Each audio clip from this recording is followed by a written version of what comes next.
네, 6호 태풍 카눈이 일본 규슈 남부 가고시마를 지나 북상하고 있습니다. 모레인 목요일 남해안에 상륙할 것으로 보이는데요. 네, 태풍 카눈의 진로 이현우 공주대 대기과학과 교수님과 알아보겠습니다. 교수님 안녕하십니까? 예, 안녕하세요. 네, 안녕하십니까.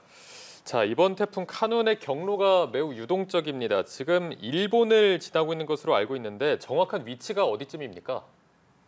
예, 현재쯤 제6호 태풍 카누는 부산을 기준으로 했을 때는 약 700km 정도 떨어져 있고요. 부산에서 한 남남동쪽 해상, 그 정도에 지금 현재 위치해 있습니다. 네, 이렇게 태풍의 경로가 오락가락하며 바뀌는 경우도 이례적인 걸로 보이는데요. 그 이유가 뭔가요? 예, 현재 우리가 알고 있는 일반적인 태풍의 경로는 원래 이제 북서태평양, 우리나라에서 굉장히 멀리 떨어진 남쪽에서 이제 보통 발생을 해서 북서진을 하다가 이제 편서풍을 타고 동쪽으로 이동하는 경우가 일반적인데요. 좀 경로가 좀 급박하게 바뀐 것이 이번 태풍의 좀 특징입니다. 서진을 하다가 동진을 한 경우는 이제 중국 쪽에 좀 자리 잡은 티베트 고기압에 막히면서 갑자기 이제 동쪽으로 방향을 갑자기 틀었고요. 그때 제5호 태풍 독수리의 영향도 일부 받은 것으로 현재 보이고 있습니다. 그러다가 지금 일본 남쪽으로 진행하다가 이제 갑자기 또 경로를 틀어서 좀 북쪽으로 진행하고 있는데요. 그건 현재 지금 일본 쪽 그리고 태평양 쪽에 자리 잡은 북태평양 고기압에 가로막히면서 진로가 좀 북쪽으로 바뀌었고요. 현재 지금 이 고기압이 얼마까지 확장하느냐 그리고 어느 시점까지 확장하느냐에 따라서 한반도 어디로 지나가게 될지 좀 다소 변동성이 있는 그런 상황이 되겠습니다.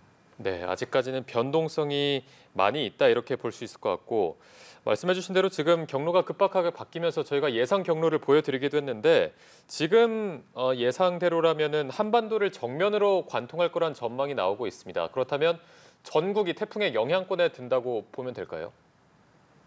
예, 현재 태풍이 지금 예상대로 이렇게 진행할 경우에는 한반도 전체가 태풍 영향권에 있다고 보는 것이 맞겠고요. 예. 근데 말씀해 주신 것처럼 아직 경로가 확정적인 것은 아닙니다. 그래서 조금 더 지켜보는 것이 필요한 상황입니다.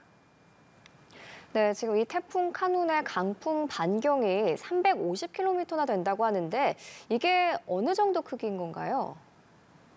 우리가 먼저 태풍의 강풍 반경이란 뜻이 뭐냐면 이제 태풍의 정의가 초속 17m 이상의 바람이 부는 곳을 이제 태풍이라고 정의하는데요.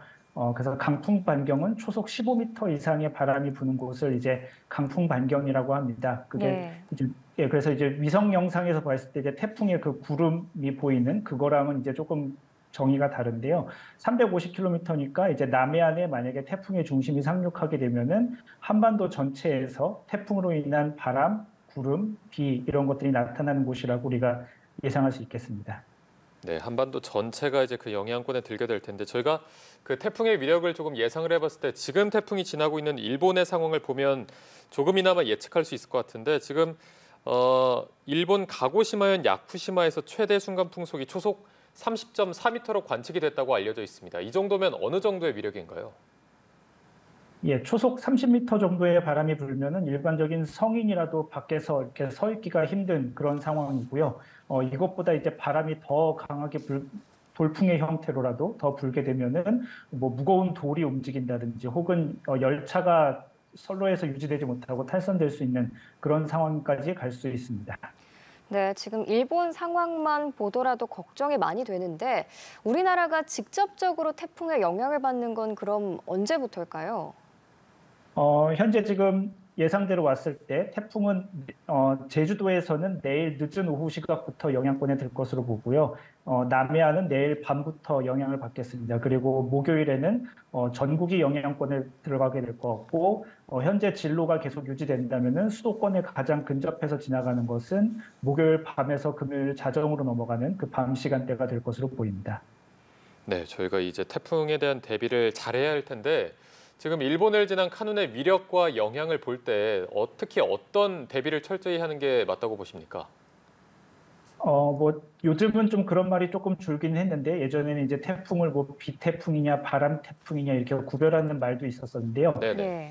네. 태풍이 지금처럼 이렇게 한반도에 매우 가깝게 혹은 상륙하는 형태로 지나가게 되면은 뭐 그런 구분이 사실상 의미가 없고요. 비나 바람 모두에 대비하는 형태가 맞겠고 그리고 이 태풍에 대비할 수 있는 시간이 중요한데요. 이 태풍에 대비할 수 있는 시간은 오늘부터 내일 낮까지로 보는 것이 좋겠습니다. 그래서 만약에 태풍이 근접해서 실제로 바람이 강해지고 비가 오기 시작하면은 재산 피해를 대비하는 것이 아니라 인명 피해에 대비하는 것이 옳은 방향일 것 같습니다. 그래서 가능한 한 뭐 재산상의 피해나 그런 시설물 안전은 늦어도 내일 오전까지 마무리 짓는 것이 좋겠고, 그 다음부터는 인명 피해가 일어나지 않도록 준비하는 것이 필요할 것 같습니다. 네, 인명피해 없도록 대비를 철저히 해야 할 것 같은데 이 태풍 중심의 오른쪽 위험 반원에 속하는 곳이 강원 영동입니다.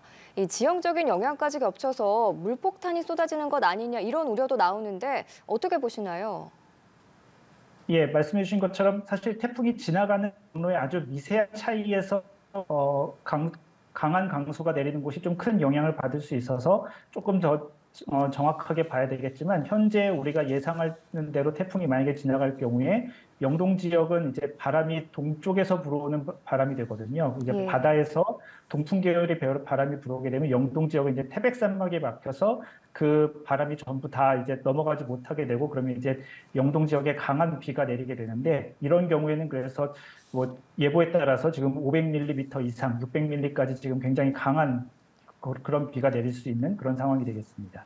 네, 이게 보통 태풍이 북상하면 날씨가 먼저 영향을 받게 되는데 오늘도 서울의 낮 기온이 36도까지 오르면서 폭염, 무더위가 이어지고 있습니다. 이렇게 계속 무더위가 이어지는 이유가 있을까요? 현재 지금 태풍이 계속 동진을 하고 있었기 때문에 지금 북쪽으로 방향을 틀어서 그렇게 움직이기 시작한 것이 불과 오늘 오전부터 그렇게 방향을 틀기 시작했습니다. 그래서 아직 우리나라가 태풍의 영향권에 있다고 보기는 어렵고요. 태풍 이전에 한반도에 자리 잡았던 강한 고기압의 영향이 계속 오늘 낮까지 계속 지금 현재 영향을 주고 있어서 이렇게 더운 상황 유지가 됐고요. 그리고 태풍이 올라오면서 초반에 태풍이 남쪽에서 끌고 온 뜨거운 공기의 영향을 받게 됩니다. 그래서 태풍의 영향권에 들어서 바람이 강해지고 그러기 전까지는 이렇게 더위가 지속되는 상황이 됩니다. 네, 그럼 이번 태풍 카눈이 지나간 후에는 이 폭염이 한풀 꺾일까요? 우리나라에 현재 지금 이 폭염의 영향은 이제 북태평양 고기압이 현재 우리나라에 영향을 주기 때문인데요. 현재 지금 이 제6호 태풍이 지나가고, 그리고 지금 제7호 태풍 란도 지금 일본 남쪽 해상에서 현재 지금 발달하고 있는 상황인데, 요 두 태풍이 북태평양 고기압이 우리나라 쪽으로 확장하는 것을 좀 다소 막을 것으로 현재 보이고 있습니다. 그래서 다음 주 정도까지는 물론 여름철이라서 덥지만 지금보다는 조금 온도가 낮은 그런 상태가 지속될 것 같습니다.